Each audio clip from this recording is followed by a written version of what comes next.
Лахамдууд бол тэтгэврийн нэмэгдлийн хүрэлцээний талаар маш их ярьж байна.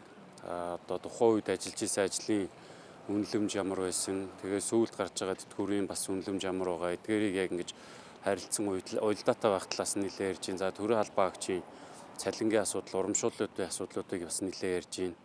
За тэгээд онцгойлоод бүр сумын төвүүдээр бол одоо энэ багшийн цалингийн нэмэгдлийн асуудлыг бас яг гар дээр ирж байгаа цалингийн нэмэгдэл улсын төсөв дээр яригдчихсэн асуудлуудаас бас өөр байхаар нэмэгдлийн асуудал бас яригдж байна. За энэ соёлын төвүүдийн одоо энэ оронтой цалингийн талаар бас нэлээд яригдж байна. Иймэрхүү асуудлуудыг ярьж байна. За мөн дээрээс нь одоо энэ Баянгар аймаг, Үр хангай аймаг хоёулаа 10 аймгийн дулааны станцын асуудлууд нэлээд баригдаад явж исэн боловч тодорхой асуудлуудын улмаас гацсан тав харж байгаах одоо ингээд арталт нэлээд утаатай байгаа. За Баянгар аймгийн нөхцөл байдал бол бас яг иймэрхүү байдаг.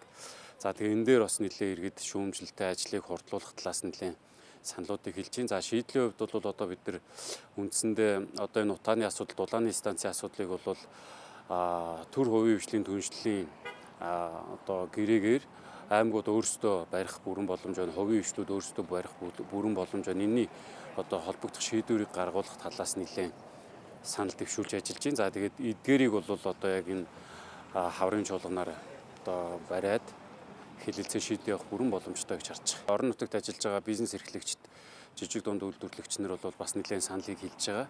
За тэгээ энэхүү саналуудыг нэгтгээд нэлээд хэлэлцүүлэг хийсний дараа татврын багц хуулийн шинжилсэн найруулгыг улсын хурлын зүгээс бас нэг баталгаар ажиллаж байгаа.